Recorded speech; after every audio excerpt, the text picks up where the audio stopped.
नमस्ते, मेरा नाम उन्नति गोसावी है और आप देख रहे हैं स्कूल तक न्यूज़ चैनल। आज हम भारतवर्ष के प्राचीन काल की ऐतिहासिक कथा महाभारत के एक महत्वपूर्ण पात्र अभिमन्यु के बारे में बात करेंगे। अभिमन्यु के जन्म के बाद सुभद्रा अपने भाइयों के साथ द्वारका में रही, जहां उसने अपने परिवार के सदस्यों के साथ अभिमन्यु की परवरिश की। उन्हें चंद्र देवता का पुत्र भी माना जाता है।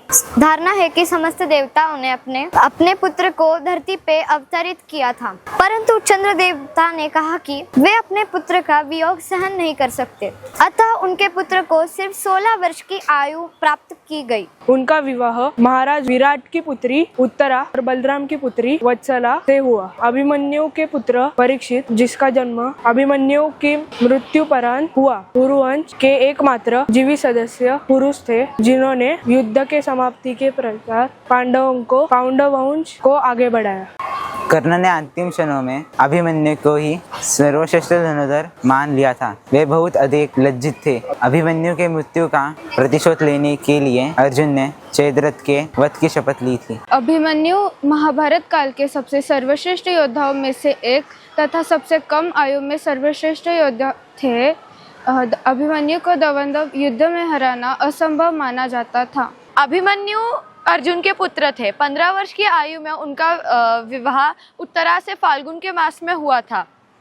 16 वर्ष की आयु में आषाढ़ के मास में, जिस दिन वो महाभारत में चक्रव्यूह में वीरगति को प्राप्त हुए थे, उससे एक दिन पूर्व ही उनकी पत्नी उत्तरा ने गर्भ धारण किया था। कथानुसार अभिमन्यु ने अपनी माता की कोख में रहते ही अर्जुन के मुख से चक्रव्यूह का रहस्य जान लिया था, पर बाद में निद्रामग्न होने से व्यूह से बाहर आने की विधि नहीं सुन पाए थे।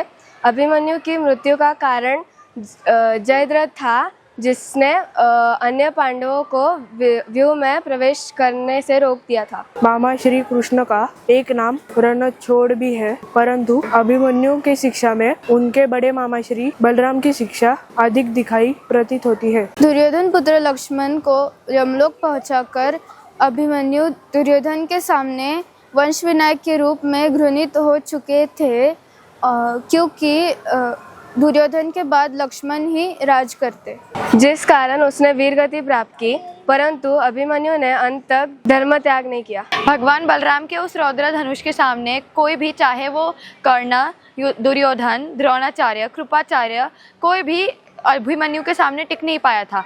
अभिमन्यु के उस चक्रव्यूह के वीरगति युद्ध में उसे कोई भी पराजित नहीं कर पाया था, जिस कारण कर्ण ने छल पूर्वक अपने विजय धनुष से पीछे से वार करके रौद्र धनुष्य को काट डाला। क्रोधित अभिमन्यु कुछ समझ पाते उतने में ही उनके रथ को द्रोणाचार्य ने प्रहार किया। देखते ही देखते अवसर पार कर सभी योद्धा अभिमन्यु पे टूट पड़े।